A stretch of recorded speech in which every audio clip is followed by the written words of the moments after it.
ಇವತ್ತು ನಾನು ಇದನ್ನ ನಿಮ್ಗೆ ಹೇಳ್ಕೊಡ್ತೀನಿ. ಇದನ್ನ ನಿಮ್ಗೆ ಗುರುಗಳು ಹೇಳ್ಕೊಟ್ಟಿದ್ರ ಅನ್ನೋದು ಮಾತ್ರ ಕಮೆಂಟ್ ಮಾಡಿ ಸಾಕು. ಇವತ್ತು ನಿಮ್ಮ 30 ವರ್ಷ ಸರ್ವಿಸ್ ನಲ್ಲಿ ನೀವು ಇಂಜಿನ್ ಆಯಿಲ್ ನ ಚೇಂಜ್ ಮಾಡಿಸಿರ್ತೀರ ವೆಹಿಕಲ್ ನಲ್ಲಿ. ಯಾವತ್ತಾದ್ರೂ ಯಾವ ಗ್ರೇಡ್ ಆಯಿಲ್ ಹಾಕ್ತಾ ಇದ್ರೆ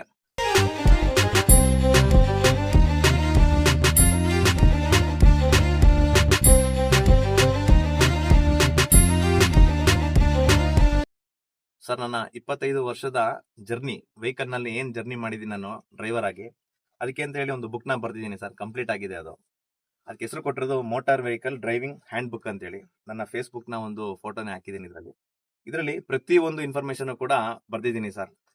ವೆಹಿಕಲ್ ನ ಡ್ರೈವ್ ಮಾಡಕ್ಕೆ ಒಬ್ಬ ಡ್ರೈವರ್ ಕಲಿಯುವಾಗ ಏನೇನೆಲ್ಲ ಬೇಸಿಕ್ ನಾಲೆಜ್ ಇಂದ ಹಿಡಿದು ಅವನ್ಗೆ ಒಂದು ಮೆಕ್ಯಾನಿಸಮ್ ಅರ್ಥ ಆಗ್ಬೇಕು. ಅಂದ್ರೆ ಒಬ್ಬ ಮೆಕ್ಯಾನಿಕ್ ಬಂದು ಈ ರೀತಿ BS6 ನಲ್ಲಿ ಆಡ್ ಬ್ಲೂ ಏನಕ್ಕೆ ಆಗ್ತಾ ಇದೀವಿ ಅಂತ ಮೆಕ್ಯಾನಿಕ್ ಹೇಳಿದ್ರು ಅವ್ರಿಗೆ ಅದು ಚಕ್ಕಂತ ಅರ್ಥ ಆಗ್ಬೇಕು. ಆಡ್ ಬ್ಲೂ ಅನ್ನೋದು ಇದಕ್ಕೆ ಆಗ್ತಾ ಇದಾರೆ ಅಂತೇಳಿ ರೋಡ್ ಸಿಂಬಲ್ ಇಂದ ಹಿಡಿದು ಟ್ರಾಫಿಕ್ ಸಿಂಬಲ್ ಇಂದ ಹಿಡಿದು ಎಲ್ಲಾ ರೀತಿಯ ಮಾಹಿತಿನೂ ಬರ್ದಿದ್ದೀನಿ ಸರ್. ಸುಮಾರು ಜನಕ್ಕೆ ರಿಟ್ರಾರ್ಡ್ ಬ್ರೇಕ್ ಏನಂತ ಗೊತ್ತಿಲ್ಲ, ಅದರ ಮಾಹಿತಿನೂ ಕೂಡ ಇಷ್ಟು ಬುಕ್ ನಲ್ಲಿ ನಾನು ಬರೆದು ತಿಳಿಸಿದ್ದೀನಿ. ಇದ್ರ ಬಗ್ಗೆ ಒಂದೊಂದೇ ವಿಡಿಯೋಗಳನ್ನ ನಾವು ಒಂದೊಂದು ಎಪಿಸೋಡ್ ಆಗಿ ಮಾಡ್ಕೊಂಡು ಹೋಗೋಣ. ಸೊ ಇವತ್ತು ಒಂದು ವಿಡಿಯೋನಲ್ಲಿ ಇನ್ಫಾರ್ಮೇಶನ್ ಕೊಡೋದು ಏನು ಅಂತಂದ್ರೆ, ನಾವು ಕಳೆದ ಸಲ ಒಂದು ಇನೋವಾ ಕಾರ್ ನಲ್ಲಿ ಹ್ಯಾಂಡ್ ಬ್ರೇಕ್ ಹಾಕಿ ನಿಲ್ಸಿದ್ವಿ. ಅಂದ್ರೆ ಪಾರ್ಕಿಂಗ್ ಮಾಡ್ಬೇಕಾದ್ರೆ ಹ್ಯಾಂಡ್ ಬ್ರೇಕ್ ಯಾವ್ದು ಹಾಕ್ಬೇಕು, ಗೇರ್ ನಲ್ಲಿ ರೀತಿ ಎಂಗೇಜ್ ಮಾಡ್ಬೇಕು ಅಂತ ಹೇಳ್ಬಿಟ್ಟು ತುಂಬಾ ಜನ ಇನ್ಫಾರ್ಮೇಶನ್ ಒಪ್ಕೊಂಡ್ರು, ಇಷ್ಟಪಟ್ರು, ಎಲ್ಲಾನು ಆಯ್ತು. ಕೆಲವ್ರು ಏನ್ ಮಾಡಿದ್ರು ಅಂದ್ರೆ ಏನ್ ಆತರ ಪ್ರೊಸೀಜರ್ ಇಲ್ವೇ ಇಲ್ಲ, ಆತರ ಎಲ್ಲ ಇಲ್ಲಿವರೆಗೂ ನಾವು ಕಲ್ತೇ ಇಲ್ಲ, ಹಾಗೆ ಹೇಗೆ ಅಂತ ಹೇಳಿದ್ರು. ಈಗ ನೋಡಿ, ಒಬ್ರು ಏನಂತ ಹೇಳ್ತಾರೆ ಅಂದ್ರೆ, ನಾನು 30 ವರ್ಷ ಆಯ್ತು ನನ್ನ ಡ್ರೈವಿಂಗ್ ನ ಕಲ್ತು. ನಮ್ಗೆ ಹೇಳ್ಕೊಟ್ಟಿರೋ ಒಬ್ರು ಗುರುಗಳು ಘಾಟ್ ಸೆಕ್ಷನ್ ಯಾವ ರೀತಿ ಓಡಿಸ್ಬೇಕು, ಹೈವೇ ನಲ್ಲಿ ಯಾವ ಓಡಿಸ್ಬೇಕು, ಸಿಟಿನಲ್ಲಿ ಯಾವ ಓಡಿಸ್ಬೇಕು, ಒಟ್ನಲ್ಲಿ ವೆಹಿಕಲ್ ಯಾವ ರೀತಿ ಓಡಿಸ್ಬೇಕು ಅಂತ ಹೇಳ್ಕೊಟ್ಟಿದ್ದಾರೆ ಹೊರತು ಈ ತರ ಎಲ್ಲ ಎಲ್ಲೂ ಇಲ್ವೇ ಇಲ್ಲ ಅಂತ ಹೇಳ್ತಾ ಇದಾರೆ. ನಿಮಗೆ ಹೇಳ್ಕೊಟ್ಟಿರುವಂತ ಗುರುಗಳು ಖಂಡಿತವಾಗ್ಲೂ ಡ್ರೈವಿಂಗ್ ನ ಹೇಳ್ಕೊಟ್ಟಿದ್ದಾರೆ, ನಾನು ಇಲ್ಲ ಅಂತ ಹೇಳೋದಿಲ್ಲ. ಟೆಕ್ನಿಕಲ್ ಆಗಿ ಹೇಳ್ಕೊಟ್ಟಿದಾರ. ಇವತ್ತು ನಿಮ್ಮ 30 ವರ್ಷ ಸರ್ವಿಸ್ ನಲ್ಲಿ ನೀವು ಇಂಜಿನ್ ಆಯಿಲ್ ನ ಚೇಂಜ್ ಮಾಡಿಸಿರ್ತೀರ ವೆಹಿಕಲ್ ನಲ್ಲಿ. ಯಾವತ್ತಾದ್ರೂ ಯಾವ ಗ್ರೇಡ್ ಆಯಿಲ್ ಹಾಕ್ತಾ ಇದ್ರೆ ಅದ್ರ ಬಗ್ಗೆ ಇನ್ಫಾರ್ಮೇಶನ್ ತಿಳ್ಕೊಂಡಿದ್ದೀರಾ, ನಿಮ್ ಗುರುಗಳು ಹೇಳ್ಕೊಟ್ಟಿದಾರ. ಇಲ್ಲಿ 20W40 ಅಂತ ಇದೆ. ಇದು ಹೆವಿ ವೆಹಿಕಲ್ ಇದೇ ಗ್ರೇಡ್ ಇರಬೇಕು ಅಂತ ನಾನು ಹೇಳ್ತಾ ಇಲ್ಲ, ಇದು ಎಕ್ಸಾಂಪಲ್ ಹೇಳ್ತಾ ಇರೋದು. ನಿಮ್ಮ ಟೂ ವೀಲರ್ ಆದ್ರೂ ನೀವು ವೆಹಿಕಲ್ ಇಂಜಿನ್ ಎಲ್ಲ ಚೇಂಜ್ ಮಾಡ್ಸಿರ್ತೀರಲ್ವಾ. 20W40 ಅನ್ನೋದು ನಿಮ್ಮ ಗುರುಗಳು ನಿಮ್ಗೆ ಅದನ್ನ ಹೇಳ್ಕೊಟ್ಟು ನೀವು ಇತರಿಗೆ ಯಾರಿಗಾರು ಡ್ರೈವಿಂಗ್ ಕಲಿಯುವಾಗ ಹೇಳ್ಕೊಟ್ಟಿದ್ದೀರಾ. ಆ ಒಂದು ಪ್ರಯತ್ನ ನಾವಿಲ್ಲಿ ಮಾಡ್ತಾ ಇರೋದು. ಪ್ರತಿಯೊಬ್ಬರು ಕೂಡ ಕಲಿಬೇಕು. ನನ್ಗೆ ಏನಂತಂದ್ರೆ ಡ್ರೈವರ್ಗಳು ಅಂತಂದ್ರೆ ಪ್ರತಿಯೊಂದನ್ನು ಕಲಿಬೇಕು ಅನ್ನೋದೇ ನನ್ನ ಒಂದು ಏಮ್ ಇರೋದು. ಅವರು ಕೂಡ ಅವರವರ ಜರ್ನಿನಲ್ಲಿ ಒಂದು ಕಾಲಘಟ್ಟ ಕಳೆದಾಗ, ಅಂದ್ರೆ ಒಂದು 20 ವರ್ಷ 25 ವರ್ಷ ಕಳೆದಾಗ ಅವರು ಕೂಡ ಇದೇ ರೀತಿ ಬುಕ್ ಬರೀಬೇಕು. ಅಲ್ಲಿವರೆಗೂ ನನ್ಗೆ ಏನ್ ಟೀಚಿಂಗ್ ಮಾಡಕ್ ಕೂಡ ರೆಡಿ ನಾನು. ಸೊ ಇವತ್ತು ನಿಮ್ಗೆ ನಾನು ಹೇಳ್ಕೊಡೋದು ಈ 20W40 20W40 ಅನ್ನೋದು ಏನಿದೆ, ಇದರ ಒಂದು ಇನ್ಫಾರ್ಮೇಶನ್ ಏನು ಅನ್ನೋದನ್ನ. ನಿಮ್ಮ ಸ್ಕೂಟರ್ಗಳಾಗಿರ್ಬೋದು, ಬೈಕ್ಗಳಾಗಿರ್ಬೋದು, ಕಾರ್, ಹೆವಿ ವೆಹಿಕಲ್ ಯಾವ್ದಾರಾಗಿರ್ಬೋದು, ಅದರಲ್ಲಿ ಬಾಕ್ಸ್ ನಲ್ಲಿ ನೋಡಿ ಈ ರೀತಿಯಾದ ಒಂದು ಗ್ರೇಡ್ ಇರ್ತದೆ. ಆಯಿಲ್ಗಳಲ್ಲಿ synthetic oil, semi synthetic oil ಅಂತೆಲ್ಲ ಇರ್ತದೆ. ಇವತ್ತೆಲ್ಲ ಏನ್ ಮಾಡ್ಬಿಟ್ಟಿರ ಅಂದ್ರೆ 80,000 ಕಿಲೋಮೀಟರ್ ವರ್ಗು ವೆಹಿಕಲ್ ನ ಓಡಿಸಬಹುದು ಇಂಜಿನ್ ಆಯಿಲ್ ಚೇಂಜ್ ಮಾಡಿದಾಗ, ಯಾವುದೇ ರೀತಿಯ ಫಾಲ್ಟ್ ಇರೋದಿಲ್ಲ ಅಂತ ಹೇಳ್ಬಿಟ್ಟಿದೆ.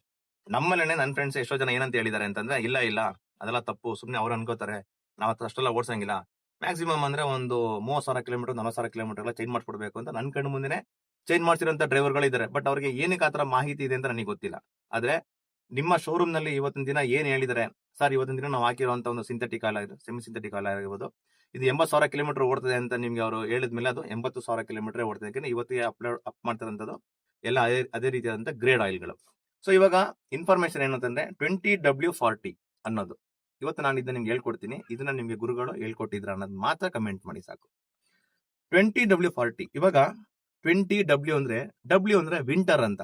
ಇದು ಆಯಿಲ್ ನ ವಿಸ್ಕಾಸಿಟಿನ ಅಳತೆನ ಒಂದು ತೋರಿಸುತ್ತೆ. ವಿಸ್ಕಾಸಿಟಿ ಏನು ಅಂದ್ರೆ, ಇವಾಗ ಒಂದು ಆಯಿಲ್ ಇರ್ಬೋದು, ಇಲ್ಲಾಂದ್ರೆ ಜೇನುತುಪ್ಪ ಇರ್ಬೋದು.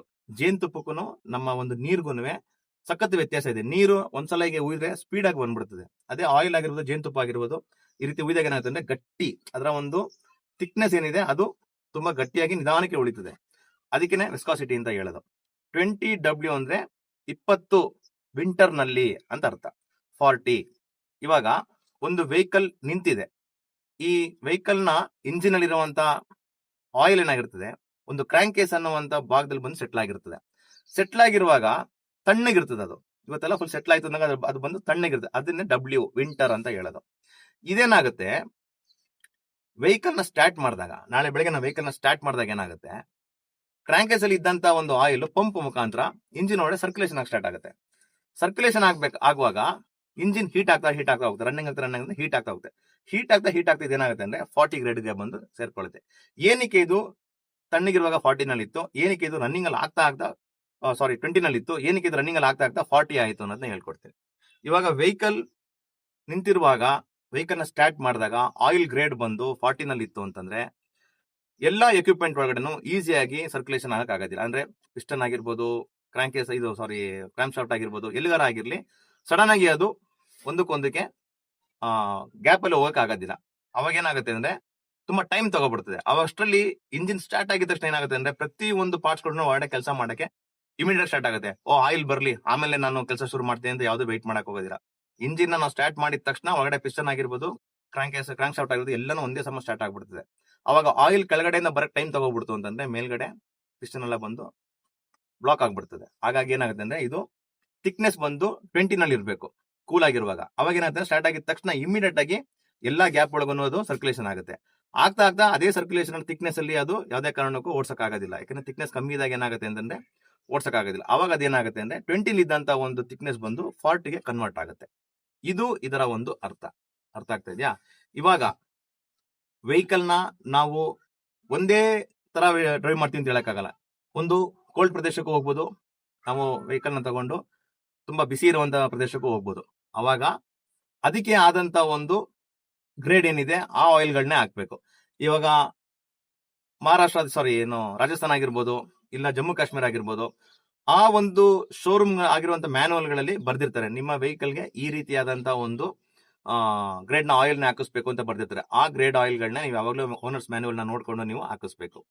ಇಂಜಿನ್ ಆಯಿಲ್ ನ ಹಾಕ್ಸೋದ್ರಿಂದ ಉಪಯೋಗಗಳೇನೇನು? ಇಂಜಿನ್ ಆಯಿಲ್ ನ ಹಾಕ್ಸೋದ್ರಿಂದ ಉಪಯೋಗಗಳೇನೇನು ಅಂತಂದ್ರೆ ಫಸ್ಟ್ ಇಂಜಿನ್ ಬಂದು ಕೂಲಿಂಗ್ ಆಗಿ ಮಾಡುತ್ತೆ. ಅದಾದ ನಂತರ ಕಾರ್ಬನ್ ಡೆಪಾಸಿಟ್ ಆಗಿರೋಂಥದ್ನ ಅದು ಕ್ಲಿಯರ್ ಮಾಡ್ತದೆ. ಅದಾದ ನಂತರ ಇಂಜಿನ್ ಒಳಗಡೆ ಯಾವುದೇ ರೀತಿಯ ರಸ್ಟ್ ಪಾರ್ಟಿಕಲ್ಸ್ ನ ಹಿಡಿದಿರೋ ತರ ಅದು ಬಂದು ಕ್ಲೀನ್ ಮಾಡ್ತದೆ. ಆಯ್ತಾ?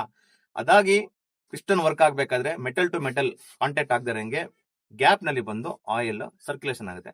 ಆ ಸರ್ಕ್ಯುಲೇಷನ್ ಆಗ್ಲಿಕ್ಕೆ ಇದು ಫಸ್ಟ್ 20 ನಲ್ಲಿ ಇರ್ತದೆ. ಅದಾದ ನಂತರ 40 ಗೆ ಕನ್ವರ್ಟ್ ಆಗುತ್ತೆ. ಇದು ನಿಮಗೆ ಹೇಳ್ಕೊಟ್ಟಿರುವಂತ ಗುರುಗಳು ಇಷ್ಟು ಡೀಟೇಲ್ ಆಗಿ ಹೇಳ್ಕೊಟ್ಟಿದ್ದ, ಇಲ್ಲ ಬೇರೆ ಇಂಜಿನ್ ಅಲ್ಲಿ ಚೇಂಜ್ ಮಾಡ್ಸಪ್ಪ ಅಂತ ಹೇಳ್ಕೊಟ್ಟಿದ್ದ ಅಂತ ಕಮೆಂಟ್ ನಲ್ಲಿ ಹಾಕಿ. ಸೊ ಇದೇ ರೀತಿನೇ ನಾನು ಅವತ್ತು ಕೂಡ ಹ್ಯಾಂಡ್ ಬ್ರೇಕ್ ನ ಸ್ಟೆಪ್ ಬೈ ಸ್ಟೆಪ್ ಎಳಿಬೇಕು. ಅದರಲ್ಲಿ ಟೀತ್ ಇರ್ತದೆ.